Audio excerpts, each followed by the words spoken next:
Students, welcome back to your own YouTube channel Chem means a mall of wisdom.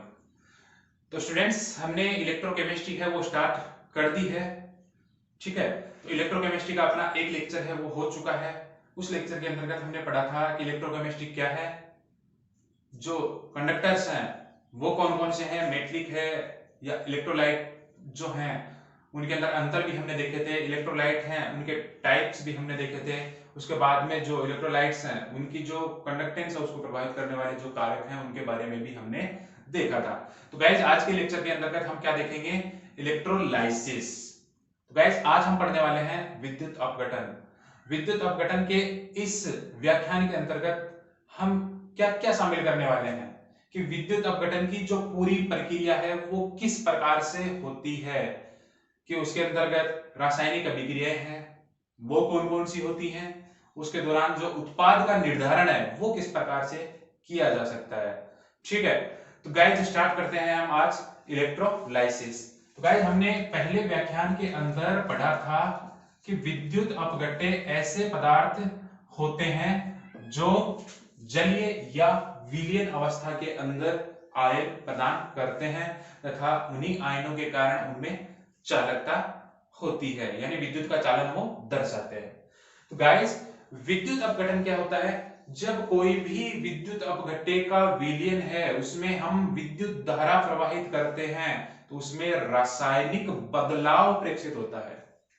Clear, जब हम कोई भी विद्युत अपघट्य का विलयन, विद्युत अपघट्य का विलयन का मतलब मान लेते हैं कोई विद्युत अपघट्य है ए बी, ठीक है, इसका विलयन होगा, इसका मतलब विलयन अवस्था में ये क्या करेगा, आयनित अवस्था में रहेगा, यानी ये इस प्रकार से आयनित रहेगा। ठीक है, अब ये जो आयन इसके विलयन में उपस्थित है, इस आयनों युक्त विलयन में हम जब विद्युत धारा प्रवाहित करते हैं तो क्या होता है देखते हैं। जैसे यहां पे मैंने ले लिया कोई भी विद्युत अपघट्य अपना ये ए बी, ठीक है, जो कि आयनिक अवस्था में है, ए प्लस और बी नेगेटिव। यदि प्रबल विद्युत अपघट्य है तो पूर्णतः आयनिक, अगर अदरवाइज ये बहुत कम आयनिक अवस्था में रहेंगे। अब अगर इस विद्युत अपघट्य के विलयन में हम विद्युत धारा प्रवाहित करेंगे तो क्या होगा देखते हैं। जब हम इसको बाह्य स्रोत से जोड़ेंगे, अब कोई भी बैटरी है उसके अंदर क्या होते हैं, दो टर्मिनल्स होते हैं, एक पॉजिटिव टर्मिनल और एक नेगेटिव टर्मिनल। ठीक है, तो ये इसका पॉजिटिव टर्मिनल है, ठीक है, और ये इस बैटरी का नेगेटिव टर्मिनल है। क्लियर, अब इसको बाह्य स्रोत से जोड़ दिया, इसके अंदर विद्युत धारा प्रवाहित की तो क्या होगा, क्योंकि इसमें जो आयन्स बने वो क्या करेंगे, विपरीत आवेशित टर्मिनल्स की ओर गमन करेंगे। क्लियर, किस प्रकार से, जैसे A प्लस है जो धनायन है वो किधर की ओर मूव करेगा, जो ऋणावेशित टर्मिनल है उसकी ओर, ठीक है, और B नेगेटिव है वो किधर की ओर मूव करेगा, जो आपका धनावेशित टर्मिनल है उसकी ओर। आगे बात समझ में, यानी जब किसी विद्युत अपघट्य के विलयन में विद्युत धारा हम प्रवाहित करते हैं, ठीक है, तो उसके आयन्स विपरीत आवेशित इलेक्ट्रोड की ओर क्या करेंगे, गमन करेंगे। अब गमन करेंगे उसके बाद होगा क्या देखते हैं। जैसे A प्लस ये कहां पर पहुंचा, ऋणावेशित टर्मिनल की ओर, ठीक है, तो ऋणावेशित टर्मिनल पर क्या होगा, जो A प्लस है वो क्या करेगा, क्योंकि इसके पास धनावेशित है, ठीक है, इलेक्ट्रॉन्स की क्या है कमी, ये एक इलेक्ट्रॉन क्या करेगा, ग्रहण करेगा और किस में बदल जाएगा, ए में। इसी प्रकार जो B नेगेटिव है, जो ऋणायन है, जो कहां पर पहुंचा, धनावेशित टर्मिनल के ऊपर, वो क्या करेगा, क्योंकि यहां पे क्या है, ये पॉजिटिव टर्मिनल है, तो यहां पे क्या करेगा, ये एक इलेक्ट्रॉन है वो त्यागेगा। इस प्रकार से ये जो संपूर्ण प्रोसेस है वो होगी। यानी इस दौरान हुआ क्या, इस संपूर्ण परिघटना के दौरान हुआ क्या देखें। पहले अपना विद्युत अपघट्य क्या था, ए बी, ये बाद में किसमें बदल गया, ए और बी में। किसमें बदल गया, ए और बी में। यानी जब किसी विद्युत अपघट्य के विलयन में हम विद्युत धारा प्रवाहित करते हैं तो उसमें एक रासायनिक बदलाव प्रेषित होता है, और वो रासायनिक बदलाव क्या होता है, उस विद्युत अपघट्य का रासायनिक अपघटन हो जाता है। वो अपने जो तत्व हैं उनके अंतर्गत टूट जाता है। इसी को हम क्या बोलते हैं, विद्युत अपघटन। इसी को हम क्या बोलते हैं, विद्युत अपघटन। Clear guys? वापस देखें एक बार फिर से, आसान सा है, इतना ज्यादा हार्ड नहीं है, बिल्कुल एकदम आसान है। वापस देखें, जब किसी विद्युत अपघट्य के विलयन में हम विद्युत धारा प्रवाहित करते हैं तो वह विद्युत अपघट्य क्या हो जाता है, रासायनिक अपघटित हो जाता है। इसी को हम क्या बोलते हैं, विद्युत अपघटन। Clear guys? जो विद्युत अपघटन की संपूर्ण प्रक्रिया जिस युक्ति के अंदर हो रही है, इसको हम क्या बोलते हैं, विद्युत अपघटनी सेल। क्या बोलते हैं इसको, विद्युत अपघटनी सेल, इलेक्ट्रोलाइटिक सेल, विद्युत अपघटनी सेल, या इसको बोलते हैं वोल्टामीटर। वोल्टमीटर नहीं, वोल्टामीटर। क्लियर? विद्युत अपघटनी सेल और वोल्टामीटर क्लियर होगा। अब आप देखें, इसमें हमने विद्युत धारा प्रवाहित की, यानी विद्युत ऊर्जा हमने इसको दी। उष्मागतिकी के नियम हमको क्या कहते हैं कि ऊर्जा सदैव संरक्षित रहती है। तो ये ऊर्जा गई कहां, ये ऊर्जा इन रसायनों के रूप में संरक्षित है, यानी ये विद्युत ऊर्जा किसमें बदल रही है, रासायनिक ऊर्जा में। तो विद्युत अपघटन के दौरान क्या होता है, जो आपकी विद्युत ऊर्जा है वो किसमें कन्वर्ट हो रही है, रासायनिक ऊर्जा में। आगे होगी बात समझ में? यानी विद्युत अपघटन की प्रक्रिया के दौरान विद्युत ऊर्जा है वो रासायनिक ऊर्जा में बदलती है। ठीक है, हमने पढ़ा था ना इलेक्ट्रोकेमिस्ट्री में कि इलेक्ट्रोकेमिस्ट्री है वो विद्युत ऊर्जा को रासायनिक ऊर्जा में या फिर रासायनिक ऊर्जा का विद्युत ऊर्जा में जो परिवर्तन होता है उसी का अध्ययन है, हम करते हैं विद्युत रसायन के अंतर्गत। तो विद्युत अपघटन के दौरान विद्युत ऊर्जा रासायनिक ऊर्जा के अंदर बदलती है। ठीक है गाइस, अगर हमें पता करना है कि कहां कहां क्या क्या हो रहा है, ऑक्सीकरण कहां हो रहा है, जो अपचयन है वो कहां हो रहा है। गाइस, हमने देखा था कि ऐसी सारी अभिक्रियाएं जिनमें इलेक्ट्रॉन्स का रिमूवल होता है वो सारी की सारी अभिक्रियाएं कौन सी होती हैं, ऑक्सीडेशन। क्या होती हैं, ऑक्सीडेशन। और वो सारी की सारी अभिक्रियाएं जिनमें इलेक्ट्रॉन्स हैं वो ग्रहण किए जाते हैं वो सारी की सारी अभिक्रियाएं कौन सी होती हैं, रिडक्शन। ठीक है गाइस, जो टर्मिनल्स हैं, जो ये इलेक्ट्रोड्स हैं, इनको स्पेसिफिक नाम दिए गए हैं। वह इलेक्ट्रोड जहां पे ऑक्सीडेशन होता है उसको बोला जाता है एनोड। क्या बोला जाता है, एनोड। ठीक है, और जहां पे रिडक्शन होता है वहां उसको क्या बोला जाता है, कैथोड। क्लियर? यहां तक क्लियर है? ठीक है, तो आपको पूछ लिया गया कि विद्युत अपघटन की परिघटना के दौरान एनोड और कैथोड पे जो अभिक्रियाएं होंगी वो कौन कौन सी होंगी, तो आप बता सकते हैं एनोड पे ऑक्सीकरण अभिक्रिया होगी और कैथोड पे अपचयन अभिक्रिया होगी। ठीक है, तो कैथोड है वो है कौन सा, नेगेटिव टर्मिनल। यहां पे कौन सा है, नेगेटिव टर्मिनल। आगे हम जाके पढ़ेंगे विद्युत रासायनिक सेल, वहां पे ये चार्ज है वो चेंज हो जाता है, लेकिन हमें विद्युत अपघटन के दौरान क्या होगा, ये नेगेटिव, और एनोड के दौरान ये कौन सा रहेगा, पॉजिटिव टर्मिनल। ठीक है, क्लियर? गाइस, अगर हमको पूछ लिया गया है कि विद्युत अपघटन की जो प्रक्रिया है, जो परिघटना है, उसके दौरान इलेक्ट्रॉन्स का मूवमेंट है वो किस प्रकार से होता है, मतलब किस इलेक्ट्रोड से किस इलेक्ट्रोड की ओर होता है, एनोड से कैथोड की ओर होगा या कैथोड से एनोड की ओर होगा, देखते हैं। गाइस, यहां पे हम देख रहे हैं एनोड पे क्या है, जो आपका ऋणायन है, एनायन है, वो इलेक्ट्रॉन्स त्याग रहा है। यानी ये जो ऋणायन है वो एनोड पे गया, यहां पे जाके कंपाउंड आपका किस में बदला, ये बी में ऑक्सीकृत हो गए, और क्या किया, इलेक्ट्रॉन्स इसने मुक्त कर दिए। अब ये इलेक्ट्रॉन्स कहां जाएंगे, ये इलेक्ट्रॉन्स हैं वो एनोड से कैथोड की ओर मूवमेंट करेंगे। आगे बात समझ में? यानी विद्युत अपघटन की प्रक्रिया के दौरान इलेक्ट्रॉन्स का प्रवाह किस प्रकार से होता है, एनोड से कैथोड की ओर। आगे होगी बात समझ में, नहीं आई है तो पीछे देख लें। इलेक्ट्रॉन्स का प्रवाह एनोड से कैथोड की ओर हो रहा है। ठीक है, क्यों, क्योंकि एनोड पे जो ऋणायन गया था वो इलेक्ट्रॉन त्याग रहा है, ऑक्सीकृत हो रहा है, तो ये इलेक्ट्रॉन क्या करेंगे, मूव करेंगे एनोड से कैथोड की ओर। तो विद्युत धारा का प्रवाह किस प्रकार से होता है, विद्युत धारा का प्रवाह सदैव अपोजिट, विद्युत धारा का प्रवाह है इलेक्ट्रॉन्स के प्रवाह के विपरीत दिशा में, यानी कैथोड से एनोड की ओर, कैथोड से एनोड की ओर। आगे की बात समझ में कि विद्युत जो अपघटन है उसके दौरान इलेक्ट्रॉन्स का प्रवाह है एनोड से कैथोड की ओर होता है, तथा विद्युत धारा का प्रवाह है वो कैथोड से एनोड की ओर होता है। तो गाइस जो विद्युत अपघटन है इसके दौरान हमने जो बाह्य स्रोत लगाया है इसका क्या रोल है, इसका यहाँ पे क्या रोल है, क्या हम कोई कितने भी वोल्टेज का यहाँ पे विद्युत स्रोत लगा देंगे तो क्या विद्युत अपघटन की परिघटना हो जाएगी, नहीं होगी।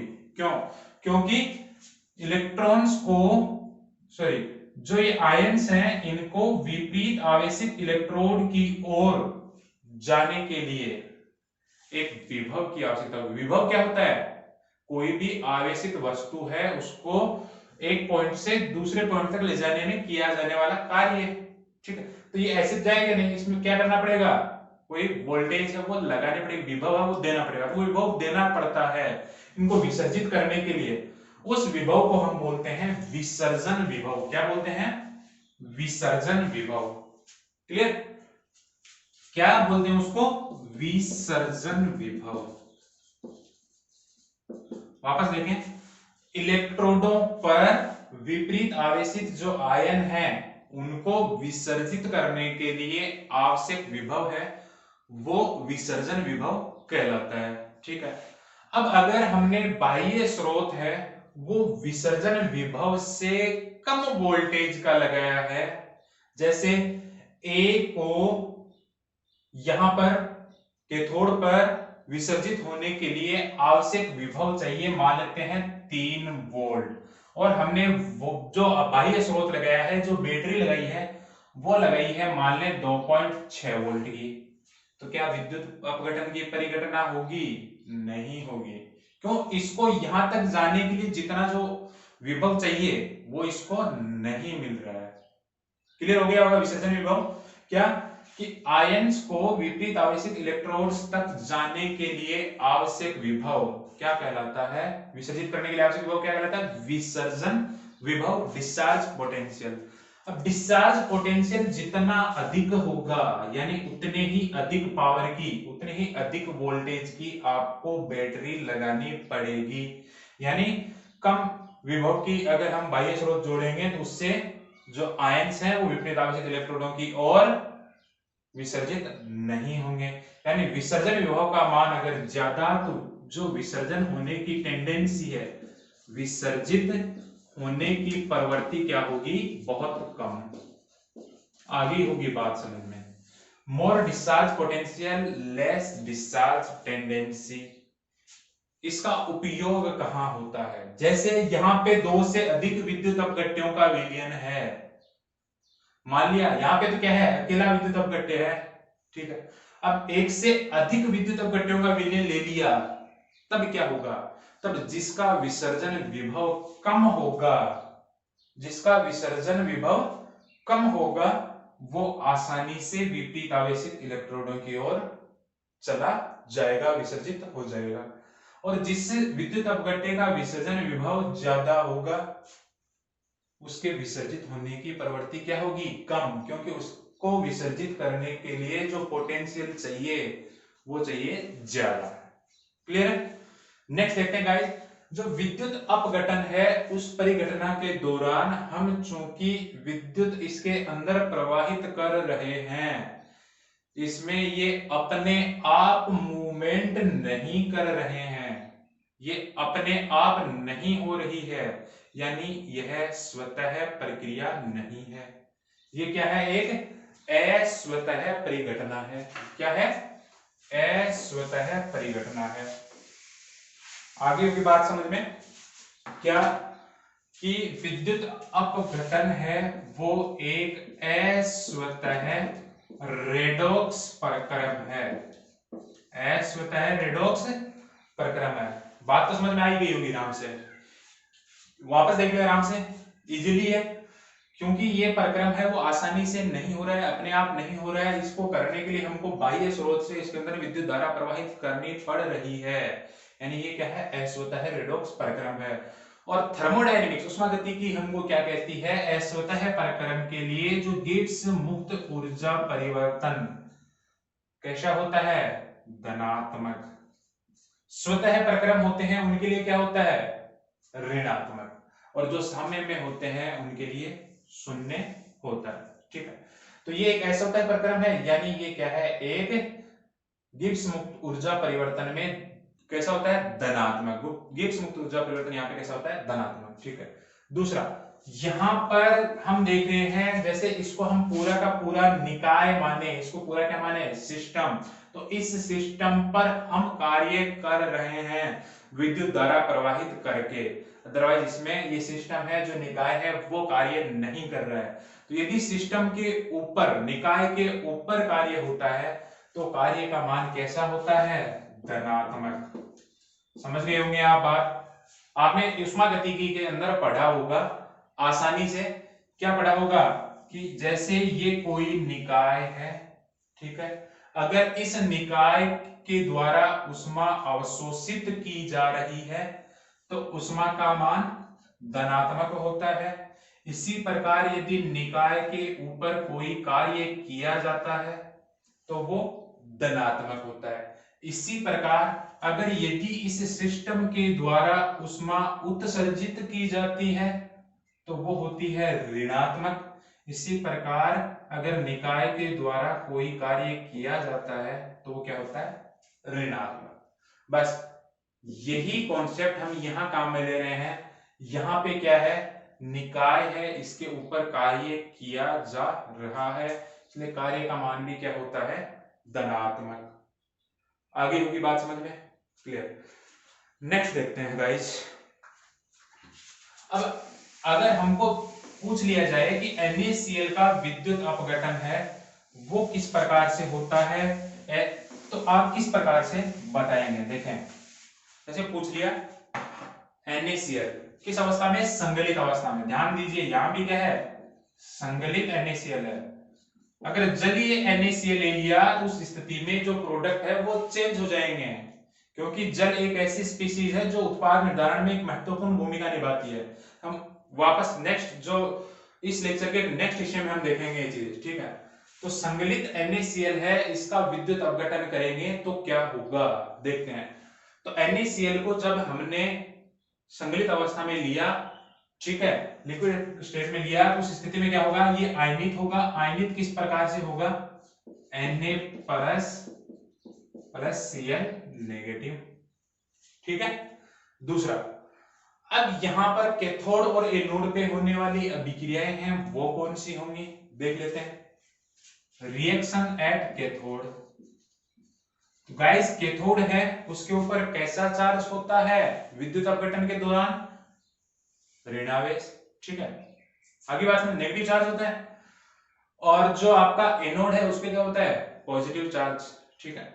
तो ये आयन कहां जाएंगे विद्युत अपघटन के दौरान, विपरीत आवेशित इलेक्ट्रोड्स की ओर, यानी Na+ है वो कहां जाएगा, ऋणावेशित इलेक्ट्रोड की ओर। ऋणावेशित क्या है, कैथोड, और यहां पे जाके क्या होगा इसका, कैथोड पे क्या होता है सदैव, रिडक्शन। कैथोड पे क्या होता है सदैव, रिडक्शन। हमने पढ़ा था जस्ट थोड़ी देर पहले, इलेक्ट्रॉन्स है वो ग्रहण किए जाएंगे, ठीक है।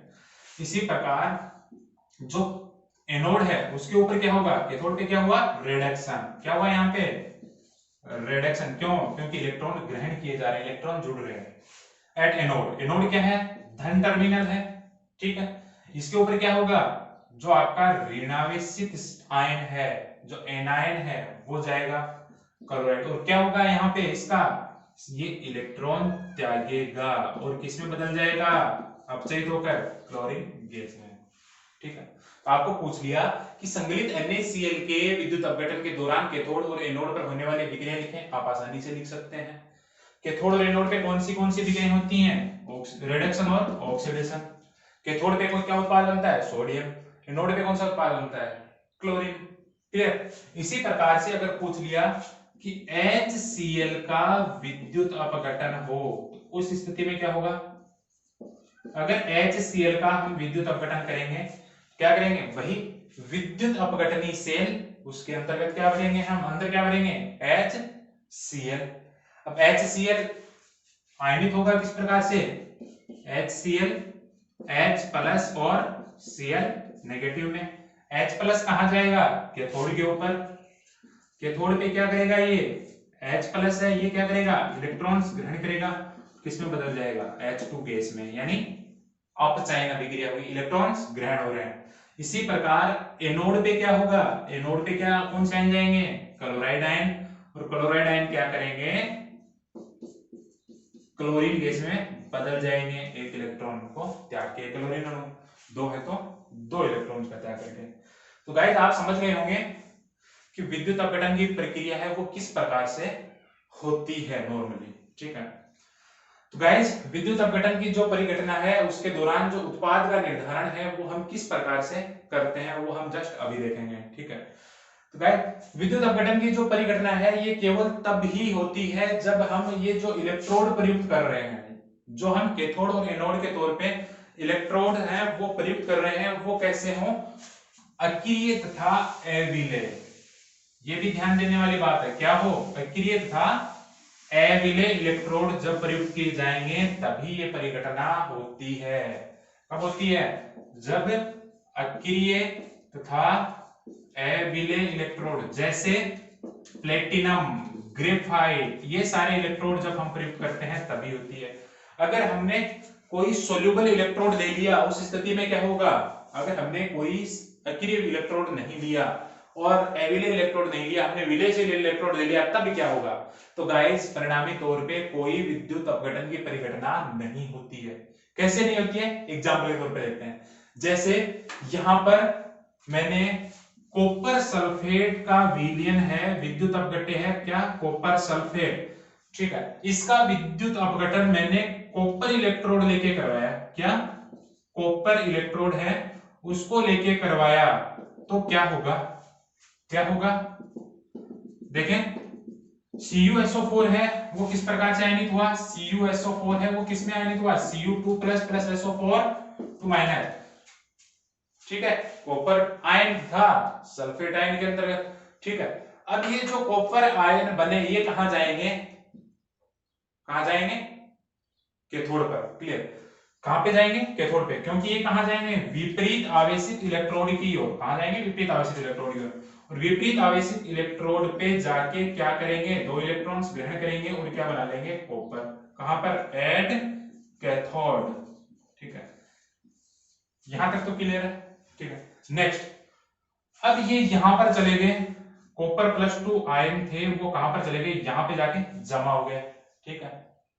नेक्स्ट क्या होगा, यहाँ पे एनोड है, एनोड पे क्या होगा, एनोड पे गाइस क्योंकि ये जो इलेक्ट्रोड है वो विलयशील है, सक्रिय है, तो ये क्या हो जाएगा, ये स्वयं है वो ऑक्सीकृत हो जाएगा कॉपर 2++2 इलेक्ट्रॉन में, ठीक है। तो परिणामी तौर पे कोई विद्युत अपघटन की परिघटना नहीं होगी। आगे बात समझते, तो होगा क्या कि कॉपर +2 आयन है वो एनोड से विद्युत अपघट्य में मिलते रहेंगे, ठीक है, टूट टूट के, यहां क्या होगा, एनोड है वो टूटता जाएगा और कैथोड है वो उसके ऊपर Cu+2 आयन है वो जमा होते जाएंगे, यानी परिणामी तौर पे विद्युत अपघटन की कोई परिघटना है वो नहीं होगी। और इसके दौरान विद्युत अपघट्य की मात्रा है वो भी अपरिवर्तित रहती है, ठीक है। तो गाइस जैसा पूछ लिया गया कि कॉपर इलेक्ट्रोड को लेकर यदि CuSO4 विलयन का विद्युत अपघटन करवाया जाए तो इसके अंदर क्या क्या हो सकता है, परिणामी तौर पे कोई विद्युत अपघटन की क्रिया नहीं होगी। दूसरी बात, एनोड है वो टूटता जाएगा, कैथोड पर कॉपर +2 आयन है वो कॉपर के रूप में जमा होते जाएंगे, और इसके अलावा क्या होगा, और क्या होगा, विद्युत अपघट्य की मात्रा जो CuSO4 है उसकी मात्रा अपरिवर्तित रहती है। आ गई होगी बात समझ में, ठीक है। गाइस इसी कॉन्सेप्ट का उपयोग मेटलर्जी में, धातु कर्म में कॉपर धातु के शुद्धिकरण में किया जाता है। किस प्रकार से किया जाता है गाइस, जो अशुद्ध कॉपर है उससे शुद्ध कॉपर प्राप्त करने के लिए, अशुद्ध कॉपर है उससे जब शुद्ध कॉपर प्राप्त करते हैं तो उसके लिए विद्युत अपघटन विधि है वो काम में ली जाती है। ठीक है, तथा उसमें क्या करते हैं, उसमें अशुद्ध कॉपर का एनोड बना देते हैं। क्या बनाते हैं? अशुद्ध कॉपर का एनोड।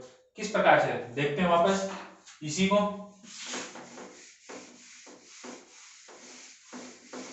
जैसे यहां पे कॉपर सल्फेट का विलयन इसमें भरा, जैसे हमने थोड़ी देर पहले देखा। ठीक है, इधर वाली साइड हमने क्या लिया? एनोड। इधर वाली साइड हमने क्या लिया? कैथोड। तो एनोड है वो किसका बनाया जाता है? अशुद्ध कॉपर का। क्यों बनाया जाता है अभी हम देखते हैं। और ये बनाया जाता है शुद्ध कॉपर का। अब जब इसको बाह्य स्रोत से जोड़ दिया जाता है उस स्थिति में क्या होगा? जब इसके अंदर विद्युत धारा प्रवाहित होगी तब क्या होगा? तब एनोड पे क्या होगा? कॉपर है वो कॉपर +2 इलेक्ट्रॉन में जाएगा। ठीक है, यानी यहां अशुद्ध कॉपर था, वहां से कॉपर है वो कॉपर +2 के रूप में कहां पर आएगा? विद्युत अपघट्य में कॉपर सल्फेट वाले विलयन के अंदर आ जाएगा। ठीक है, नेक्स्ट फिर वो कैथोड पे क्या होगा? जो कॉपर +2 यहां पर आए वो कहां पर जाएंगे? शुद्ध कॉपर वाली प्लेट के ऊपर, इलेक्ट्रोड के ऊपर जमा होते जाएंगे। इस प्रकार से यह क्रिया चलती रहेगी कि अशुद्ध कॉपर वाला जो इलेक्ट्रोड है वो पिघलता जाएगा, टूटता जाएगा, किसमें? विद्युत अपघट्य में। और विद्युत अपघट्य से कॉपर +2 आयन है वो कहां जमा होते जाएंगे? शुद्ध कॉपर वाले इलेक्ट्रोड के ऊपर। आगे बात समझ में क्लियर कि अशुद्ध कॉपर से शुद्ध कॉपर प्राप्त करने की धातु क्रम में जो विद्युत अपघटनी विधि है उसमें अशुद्ध कॉपर का क्या बनाया जाता है? एनोड। क्या बनाया जाता है? एनोड। क्लियर है ना, क्योंकि यहाँ पे एनोड का टूटना और कैथोड का बनना है वो होता है। क्लियर, नेक्स्ट देखते हैं।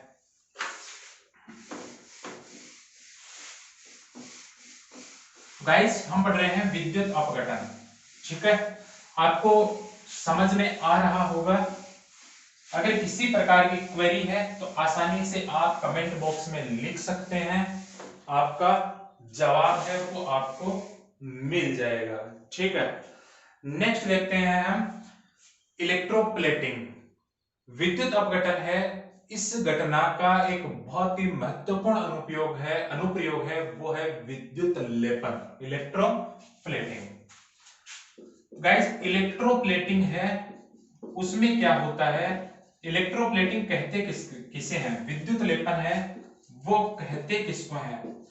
विद्युत लेपन किसी एक धातु के ऊपर दूसरी धातु की परत चढ़ाना। क्लियर, जो गोल्ड का काम करते हैं तथा अन्य धातुओं का काम करते हैं वो आसानी से समझ आएंगे। ठीक है, तो विद्युत लेपन है वो क्या है? किसी एक धातु के ऊपर किसी दूसरे धातु का, दूसरे पदार्थ का जो हम सतह चढ़ाते हैं उसी को हम क्या बोलते हैं? इलेक्ट्रोप्लेटिंग। तो इलेक्ट्रोप्लेटिंग है, इसमें भी क्या होता है? विद्युत अपघटन है, यही परिघटना काम में ली जाती है। इस दौरान, विद्युत लेपन के दौरान करते क्या है? जिस धातु के ऊपर सतह चढ़ानी होती है, क्या? जिस धातु पर सतह, जिस धातु पर लेपन करना हो उसका क्या बनाया जाता है? कैथोड।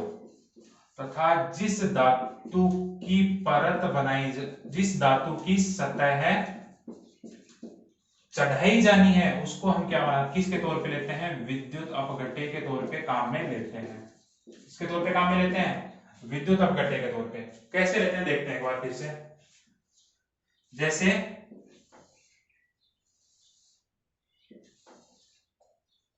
यहां कॉपर का इलेक्ट्रोड है, कॉपर धातु है, उसके ऊपर किसकी परत चढ़ानी है? सिल्वर की।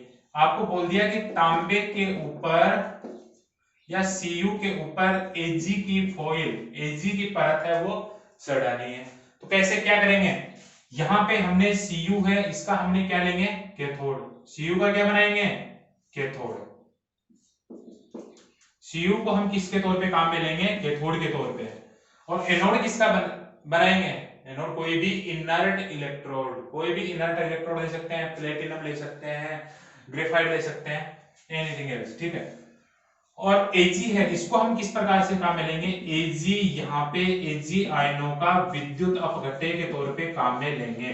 तो होगा क्या, पर चढ़ेगी कैसे? कॉपर के इलेक्ट्रोड है, कैथोड है, Ag प्लस है, ठीक है। ये विद्युत, आप चाहे तो Ag की जो इलेक्ट्रोड है वो यहाँ पे काम ले सकते हैं, एनोड पे भी ले सकते हैं, ठीक है। तो Ag प्लस है, Ag प्लस आयनों का जो विलयन है ये क्या करेगा? Ag प्लस है वो कहां पर जाएंगे? कैथोड पे जाएंगे, और कैथोड पे जाके क्या करेंगे? इलेक्ट्रॉन ग्रहण करेंगे। किसमें चाहिए तो जाएंगे? Ag में। कहां पर? कैथोड पे, ठीक है। अगर यहाँ पे कॉपर है, इसका हमने एनोड बना लिया, कैथोड नहीं बनाया, यहाँ पे कोई अन्य इलेक्ट्रोड ले लिया, तो क्या होगा? तो जो अन्य इलेक्ट्रोड यहाँ पे होगा उसके ऊपर जाके जमा, जो कैथोड जिसका होगा उसके ऊपर ही तो जाके जमा होंगे, ठीक है। क्लियर? यानी मेटलर्जी के अंदर इलेक्ट्रोप्लेटिंग प्रोसेस के दौरान जिस धातु के ऊपर अन्य धातु की सतह चढ़ानी है उसका सदैव कैथोड बनाया जाता है, तथा अन्य धातु जिसकी सतह चढ़ानी होती है उसका सदैव विद्युत अपघट्य का विलयन काम में लिया जाता है। आगे की बात में, जैसे आपको पूछ लिया कि कॉपर के ऊपर, अभी जो हमने पढ़ा, कॉपर के ऊपर Ag की परत हम चढ़ाएं, यानी तांबे के ऊपर चांदी की अगर परत चढ़ानी हो तो इस दौरान जो कॉपर आयन है, जो कॉपर है, इसको किसके रूप में आप काम में लोगे? कैथोड के तौर पे काम में लोगे, एनोड के तौर पे काम में लोगे, विद्युत अपघट्य के तौर पे काम में लोगे। तो कॉपर सदैव कैथोड के तौर पे, किसके तौर पे? कैथोड के तौर पे। और जो सिल्वर है वो किसके तौर पे आएगा? सदैव इलेक्ट्रोलाइट के तौर पे। इनके आयनों का विलयन है, विद्युत अपघट्य का विलयन है, वो हम काम में लेंगे। तो गाइस ये था अपना इलेक्ट्रोलाइसिस। इलेक्ट्रोलाइसिस के अब तक के जो लेक्चर है उसके अंतर्गत हमने क्या देखा कि इलेक्ट्रोलाइसिस है वो है क्या, दूसरा कैथोड तथा एनोड क्या है, उनके ऊपर होने वाली अभिक्रियाएं हैं वो किस प्रकार से होती हैं। उसके अलावा हमने देखा था कि ये किस प्रकार का प्रक्रम है, ऐसे होता है, रेडॉक्स प्रक्रम है, इसके दौरान क्या होता है कि जो आपका कार्य है वो भी कैसा होता है? धनात्मक होता है। इसके अलावा हमने देखा था कि विसर्जन विभव के बारे में, फिर हमने कुछ एक चीजें बात की थी, जैसे इलेक्ट्रोप्लेटिंग की बात की थी। इसके अलावा हमने बात किसकी की थी? इसके अलावा हमने एक और बात की थी, किसकी की थी? अशुद्ध कॉपर से शुद्ध कॉपर, यानी कोई भी अशुद्ध धातु है उससे शुद्ध धातु अगर हमको प्राप्त करनी हो तो उसके दौरान अशुद्ध धातु का सदैव एनोड है वो बनाया जाता है। गाइस अब हम बात करेंगे विद्युत अपघटन की परिघटना के दौरान जो प्रोडक्ट है उनका डिटरमिनेशन है वो किस प्रकार से करेंगे।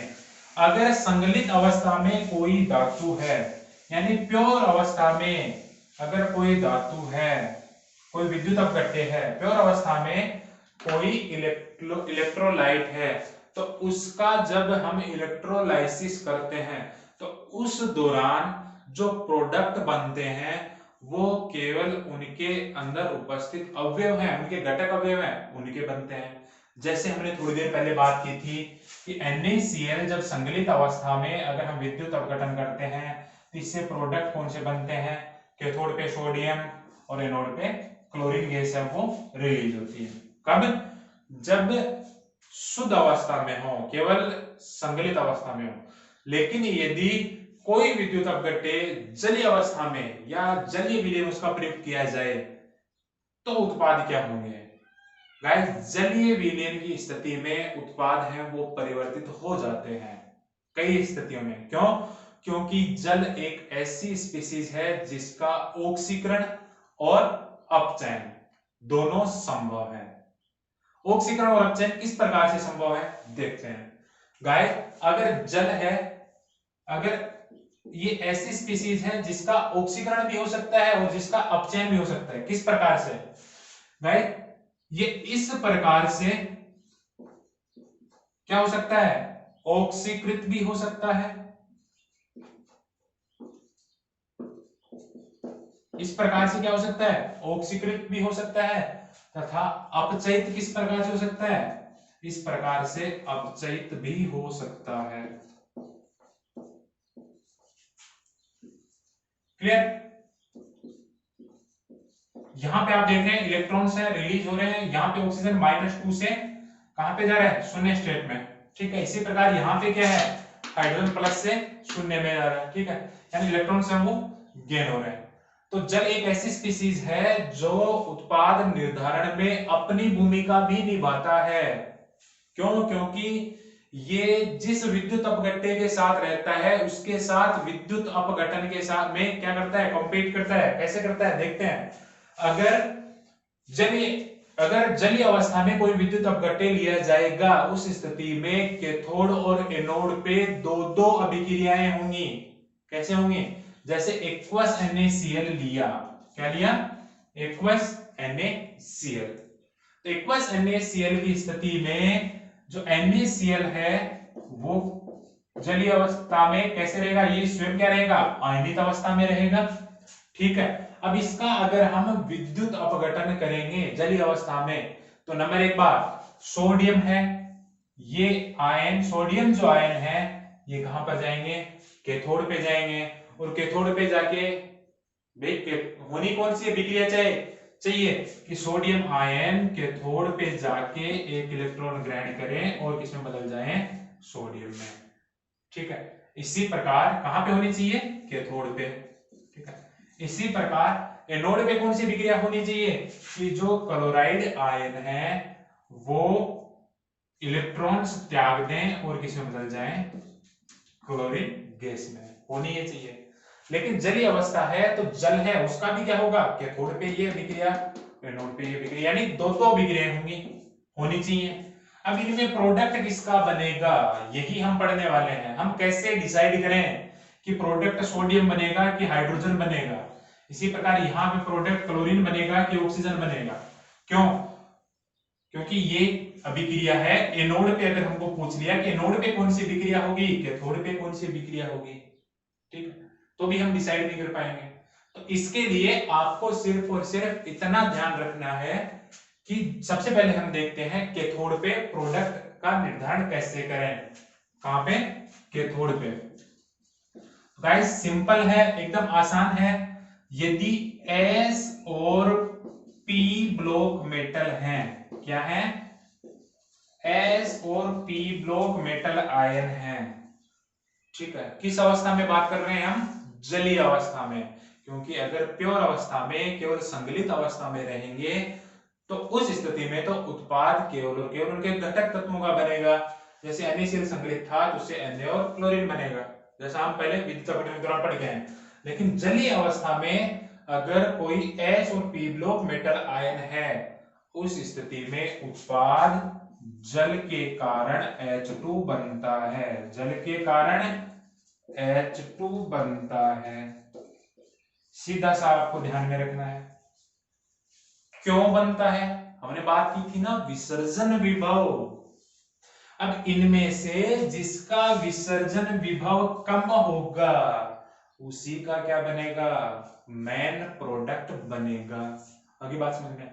तो सामान्यतः S और P ब्लॉक मेटल आयन का विसर्जन विभव जल की तुलना में अधिक होता है। आगे बात समझ में। और जिसका विसर्जन विभव अधिक होता है उसके विसर्जन की प्रवृत्ति कम होती है। आगे की बात समझ में। यानी S और P ब्लॉक मेटल आयन हैं तो उस स्थिति में उत्पाद जल के कारण H2 बनता है। यानी यहां पे अगर हम बात करें, यहां पे सोडियम है, सोडियम क्या है, S ब्लॉक मेटल। ठीक है, साथ में है जल, जलीय अवस्था में है, तो अभिक्रिया कौन सी होनी चाहिए, इन दो में से। ठीक है, आगे बात समझ में। तो कौन सी अभिक्रिया होगी, ये वाली होगी कि ये वाली, प्रोडक्ट किसके कारण बनेगा, इसके कारण, किसके कारण प्रोडक्ट बनेगा, वो इसके कारण बनेगा। यानी एक्वस NaCl का जब विद्युत अपघटन करवाया जाए तो कैथोड पर उत्पाद H2 बनता है, न कि सोडियम। क्लियर। नेक्स्ट, क्यों बनता है, वही एस और पी ब्लॉक मेटल आयन है, उनका विसर्जन विभव जल की तुलना में अधिक होता है। ठीक, अनदर वे में भी बोल सकते हैं, अगर हम ऑक्सीजन और अपचयन विभव जो हम आगे नेक्स्ट लेक्चर्स में हम बात करेंगे कि क्या बोल सकते हैं कि जो हाइड्रोजन, यहाँ पे कौन सी डिग्री हो रही है, अपचयन हो रहा है ना कैथोड पे, तो आप ऐसे भी बोल सकते हैं कि हाइड्रोजन का अपचयन विभव, हाइड्रोजन सॉरी H2O का अपचयन विभव वो क्या होता है, उच्च होता है किसकी तुलना में, Na+ की तुलना में। बस क्लियर, जिसका अपचयन विभव अधिक होगा उसी का प्रोडक्ट बनेगा। या फिर विसर्जन विभव है उसके अकॉर्डिंग आप लेना चाहें तो आप ले सकते हैं, सीधा सा है कि more discharge potential less discharge tendency, अधिक अगर विसर्जन विभव है तो उसके विसर्जन की प्रवृत्ति कम होगी। ठीक है। सेकंड, अगर डी ब्लॉक मेटल है तो उत्पाद उस डी ब्लॉक मेटल का ही बनेगा, डी ब्लॉक मेटल का ही बनेगा। आपको दी दो ही चीजें आपको इसमें नॉर्मली ध्यान में रखनी है, एस और पी ब्लॉक मेटल आयन जैसे lithium ion, sodium ion, potassium ion, calcium ion, aluminium ion, ऐसे अगर कोई मेटल आयन है तो उस स्थिति में उत्पाद जल के कारण H2 बनता है। केवल कब, जब जलीय विलयन हम ले रहे हैं तब।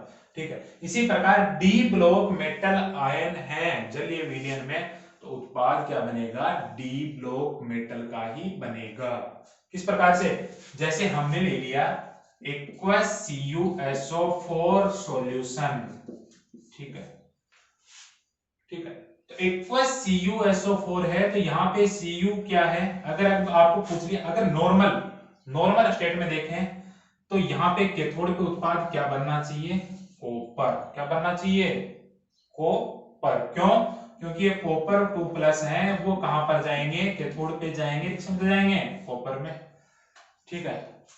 जलीय विलयन है तो जल भी क्या करेगा, उत्पाद निर्धारण में बहुत ही महत्वपूर्ण भूमिका निभाएगा, और ये किसमें अपचयित हो जाएगा, H2 और 2OH नेगेटिव में।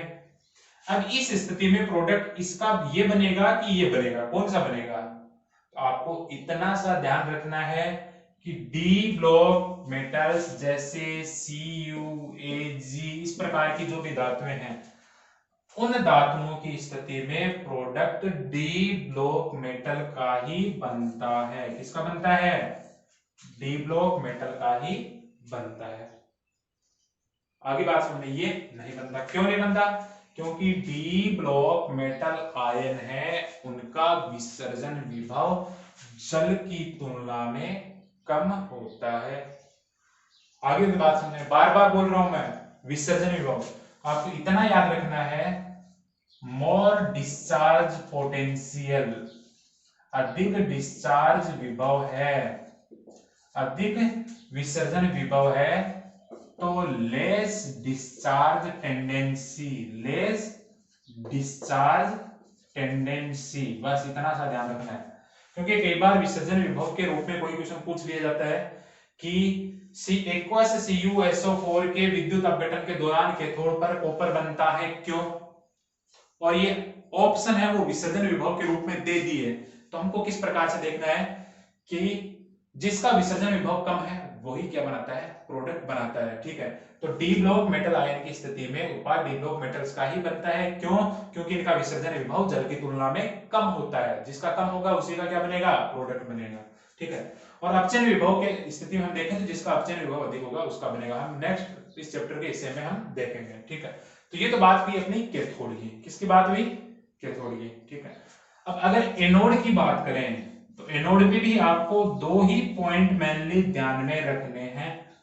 ठीक है, पहला पॉइंट, बड़े ऋणायन अगर हैं, बड़े ऋणायन कौन कौन से, जैसे sulphate ion, phosphate ion, sulphide ion, chlorate ion, nitrate ion, nitrite ion, इस प्रकार के आयन अगर हैं तो उस स्थिति में जो उत्पाद है वो जल के कारण O2 बनता है। क्या बनता है? जल के कारण O2। उत्पाद क्या बनता है? जल के कारण O2।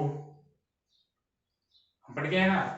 इतने बड़े ऋणायन है तो आसानी से मूवमेंट नहीं कर पाएंगे, आप ऐसे भी समझ सकते हैं, मोटा बेचारा क्या चलेगा। ठीक है, तो बड़े ऋणायन है उनकी स्थिति में उत्पाद जल के कारण O2 बनता है। क्यों बनता है? क्योंकि इनका विसर्जन विभव इनकी तुलना में अधिक होता है, और जल के कारण अगर O2 उत्पाद बने तो इसका विसर्जन विभव क्या होगा? कम होगा। ठीक है, दूसरा, जितने भी छोटे ऋणायन हैं, छोटे ऋणायन का मतलब जैसे हाइड्राइड, क्लोराइड, मतलब जितने भी हेलाइड हैं, किसको छोड़ के? फ्लोराइड को छोड़कर, तो उत्पाद इन्हीं का बनता है। किसका बनता है? उत्पाद इन्हीं का बनता है। आगे होगी बात समझ में।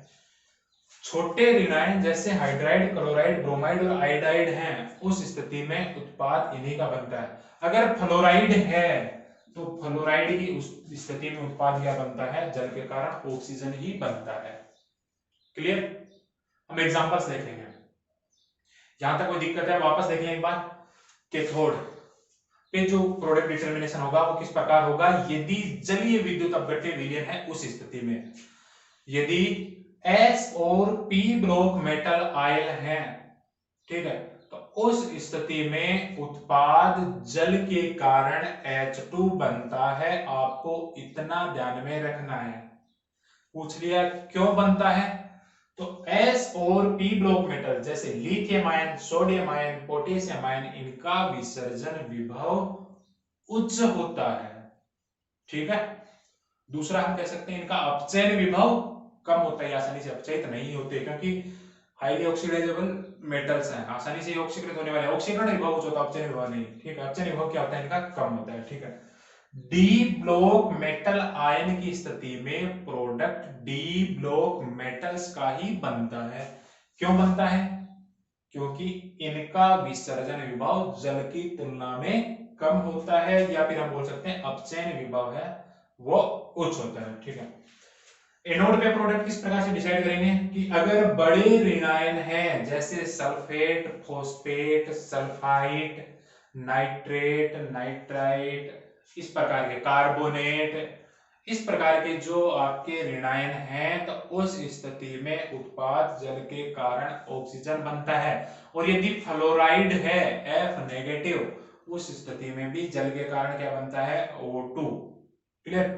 इसी प्रकार यदि छोटे ऋणायन हैं जैसे हेलाइड आयन, फ्लोराइड को छोड़िए, इसके अलावा हाइड्राइड आयन, इस प्रकार की यदि छोटे ऋणायन हैं, उस स्थिति में उत्पाद है वो इन्हीं का ही कारण है वो बनता है। आगे की बात समझ में नहीं आई है तो हम एग्जांपल देखते हैं। तो पहले हम वही NaCl का देखते हैं वापस डिटेल से। इससे रिलेटेड क्वेश्चंस हैं वो किस प्रकार के पूछे जाते हैं, एक दो क्वेश्चन है हम वो करके देखते हैं। ठीक है, क्वेश्चन किस प्रकार से पूछे जा सकते हैं? दे दिया कि एक्वस NaCl के विद्युत अपघटन के दौरान क्या क्या पूछा जा सकता है कि निम्नलिखित में से कौन सी अभिक्रिया कैथोड पे होती है या एनोड पे होती है? क्लियर, पूछा जा सकता है। दूसरा, कैथोड और एनोड पर बनने वाले उत्पाद हैं वो कौन से होते हैं? पूछा जा सकता है। और क्या पूछा जा सकता है? और पूछा जा सकता है कि विलयन की प्रकृति, कि एक्वस NaCl का विद्युत अपघटन किया तो जो विलयन बना उसकी प्रकृति किस प्रकार की होगी, ये भी आपको पूछा जा सकता है। इसके अलावा आपको पूछा जा सकता है कि पीएच पे क्या प्रभाव पड़ेगा, वो भी आपको पूछा जा सकता है कि पीएच है वो कितनी रहेगी, किस प्रकार की रहेगी। ठीक है, तो करके देखते हैं। पहला एग्जांपल कि एक्वस NaCl का इलेक्ट्रोलिसिस किया, तो सबसे पहले आपको क्लियर होना जाना चाहिए कि कैथोड और एनोड पे प्रोडक्ट कौन से बनेंगे। ठीक है, आपको पूछ ले कैथोड पे प्रोडक्ट कौन सा बनेगा, एनोड पे प्रोडक्ट कौन सा बनेगा, आपको रिएक्शन तक नहीं जाना, आपको सीधा का सीधा आपको बता सकते हैं। कैसे बता सकते हैं? कैथोड पे क्या जाता है? धन आयन, ठीक है, नॉर्मली, ठीक है, और एनोड पे क्या जाता है? जो एनायन है वो। तो कैथोड पे प्रोडक्ट बनेगा वो क्या बनेगा? देखें, जलीय अवस्था में है, सोडियम है। सोडियम क्या है? S ब्लॉक धातु, और S ब्लॉक धातु की स्थिति में जलीय अवस्था में उत्पाद जल के कारण क्या बनता है? H2, ठीक है। यानी कैथोड पे उत्पाद बनेगा वो क्या बनेगा, H2। एनोड पे उत्पाद, एनोड पे क्या जाता है, ऋणायन, ऋणायन यहाँ पे क्या है, क्लोराइड, ठीक है। तो ये क्लोराइड है, इसके कारण उत्पाद किसका बनेगा, एनोड पे क्लोरीन, क्लियर है ना। छोटे ऋणायन जैसे हाइड्राइड, क्लोराइड, ब्रोमाइड और आयोडाइड हैं, तो उस स्थिति में प्रोडक्ट है वो इन्हीं के कारण बनता है Cl2, ठीक है। अगर पूछ ली रिएक्शन तो आप लिख सकते हैं आसानी से, एट कैथोड, कैथोड पे क्या होता है, अपचयन, अपचयन किसके कारण, जलीय अवस्था है तो जल का, तो जल का अपचयन किस प्रकार से होगा, +2 electron change in H2 + 2OH negative, clear. इसी प्रकार एनोड पे होने वाली अभिक्रिया है वो कौन सी होगी, एनोड पे क्या होता है, ऑक्सीकरण, ऑक्सीकरण यानी इलेक्ट्रॉन का निकलना, क्या होगा, इलेक्ट्रॉन का निकलना, इलेक्ट्रॉन निकल गए। आगे बात समझ में, तो आपको पूछ लिया कि निम्नलिखित में कौन सी विक्रिया कैथोड पे होगी, कौन सी एनोड पे होगी, तो आपको जो भी विक्रिया दिखेगी उस पर टिक मार्क आप कर सकते हैं, ठीक है। नेक्स्ट अगर आपको पूछ लिया कि जो विलयन है उसकी प्रकृति कैसी होगी, तो देखें गाइस, H2 है वो कहां पर मुक्त हो गया, कैथोड पे, Cl2 है वो कहां पर मुक्त हो गया, एनोड पे, ठीक है। नेक्स्ट बचा क्या विलयन में, OH नेगेटिव, विलयन में क्या बचा, OH नेगेटिव, साथ में क्या बचा, NaCl है वो आयनित होता है, तो Na+ और Cl नेगेटिव में, Cl नेगेटिव तो कहां पे चला गया, एनोड पे, Na+ कहां उपस्थित है, विलयन में ही उपस्थित है, तो ये Na+ और OH नेगेटिव है, ये मिलके क्या बना लेते हैं, सोडियम हाइड्रोक्साइड, क्या बना लेते हैं, सोडियम हाइड्रोक्साइड। ये सोडियम हाइड्रोक्साइड के निर्माण की इंडस्ट्रियल मेथड भी है, क्लियर। तो विलयन की प्रकृति कैसी हुई, सोडियम हाइड्रोक्साइड के कारण क्षारीय, यानी पीएच भी कैसी होगी, 7 से अधिक, पीएच पे प्रभाव क्या पड़ेगा, पीएच है वो बढ़ जाएगी, क्षारीय हो जाएगी, क्लियर, कोई प्रॉब्लम। नेक्स्ट अगर आपको बोल दिया कि एक्वस CuSO4 के विद्युत अपघटन के दौरान, सेम क्वेश्चन, बहुत सारे क्वेश्चन पूछ सकते हैं, मात्रा ऐसे भी पूछ सकते हैं कि एक्वस NaCl का विद्युत अपघटन किया तो कैथोड पे मुक्त होने वाली गैस का भार कितना होगा, आयतन कितना होगा, मोल कितने होंगे, अणु कितने होंगे, ऐसे बहुत सारे क्वेश्चन है वो पूछे जा सकते हैं।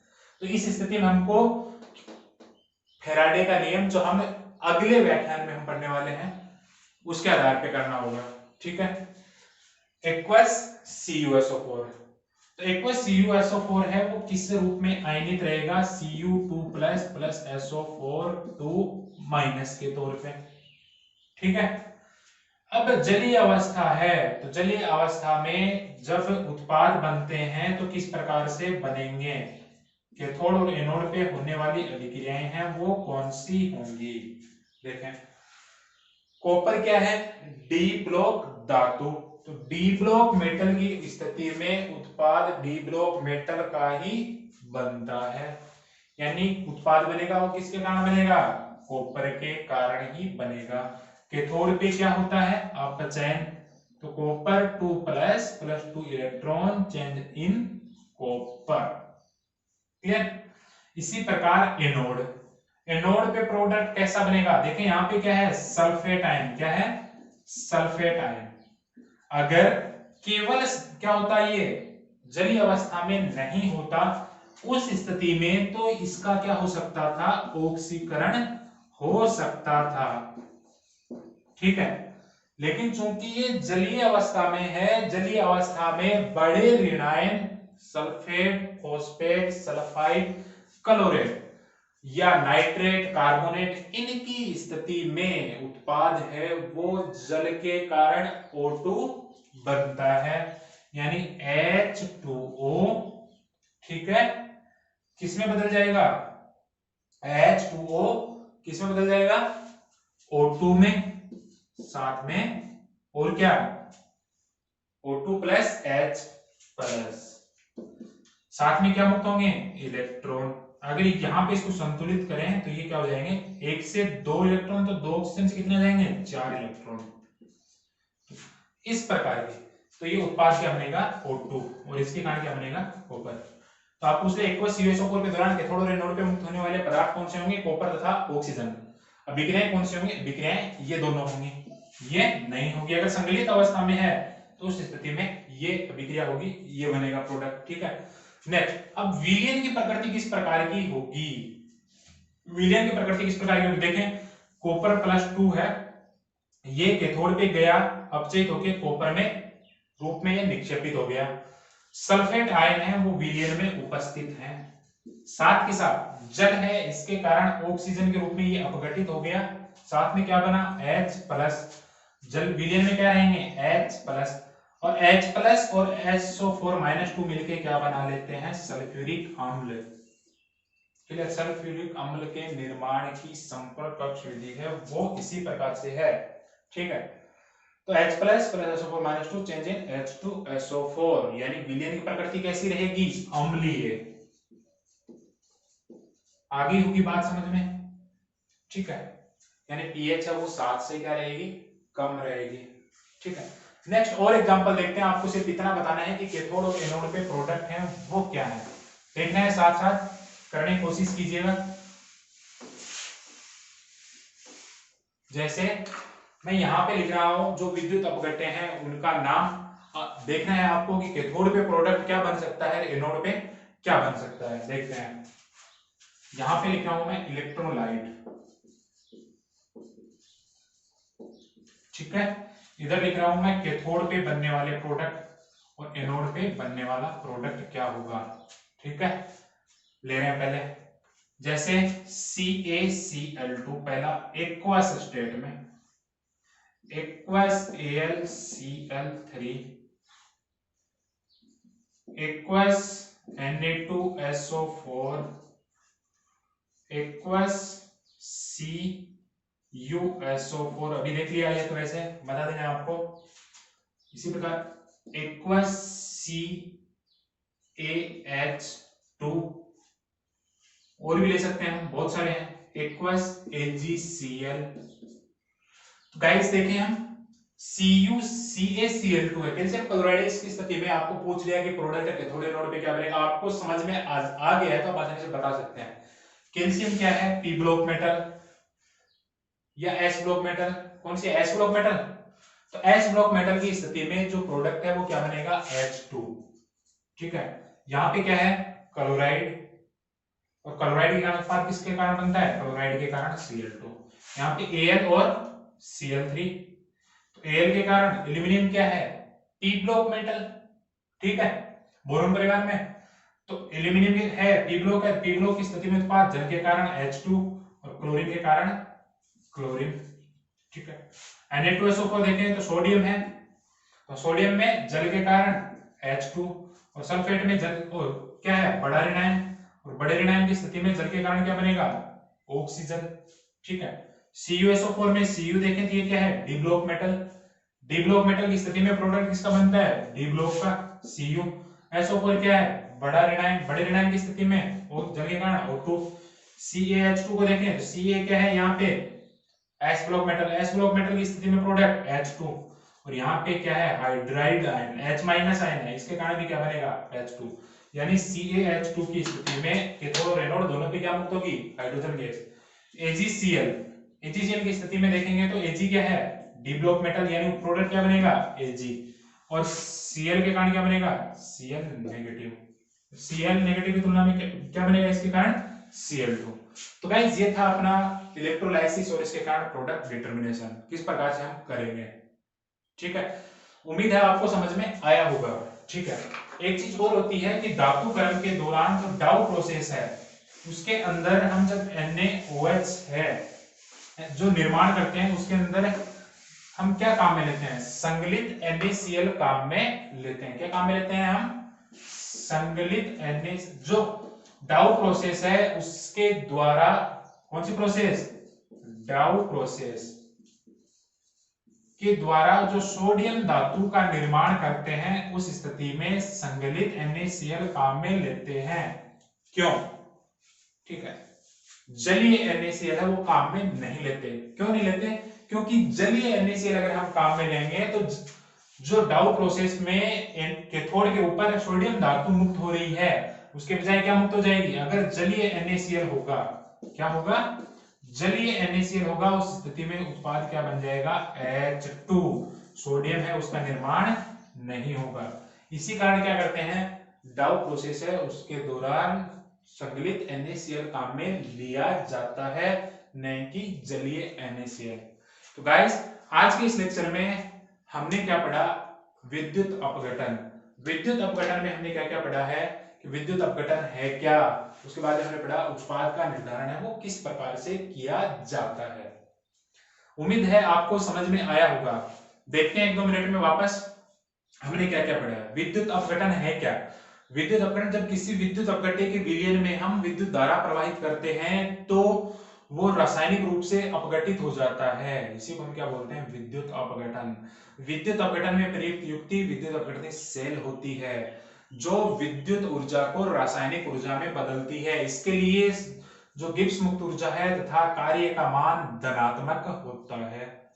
कैथोड तथा एनोड ऋणावेशित क्रमशः ऋणावेशित और धनावेशित होते हैं, जिन पर क्रमशः कैथोड और एनोड पर क्रमशः कैथोड पे क्या? अपचयन, एनोड पे ऑक्सीकरण होता है। विद्युत धारा का प्रवाह है कैथोड से एनोड की ओर, इलेक्ट्रॉन का प्रवाह है किस प्रकार से होता है?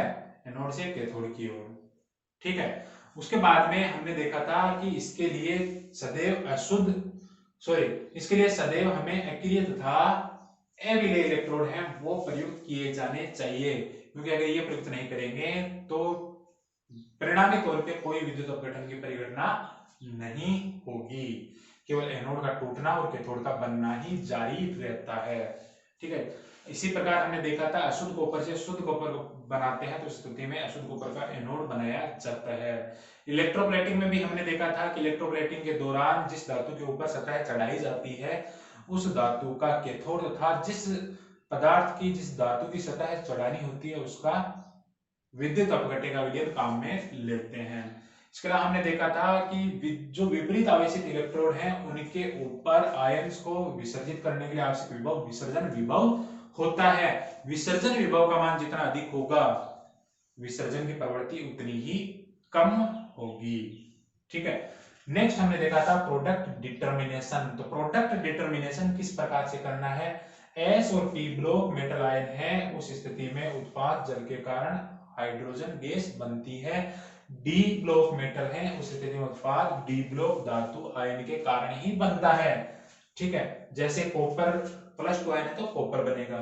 इसी प्रकार एनोड पर यदि कोई बड़े ऋण आयन है तो उस स्थिति में जल के कारण ऑक्सीजन बनता है, और अगर छोटे ऋण आयन है हाइड्राइड क्लोराइड ब्रोमाइड हाइड्राइड इनके कारण ही उत्पाद बनता है। यदि फ्लोराइड है तो उस स्थिति में उत्पाद O2 ही बनेगा। क्लियर?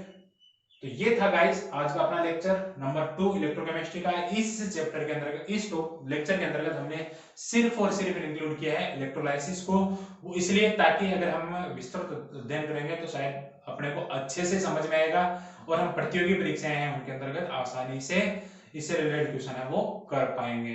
धन्यवाद।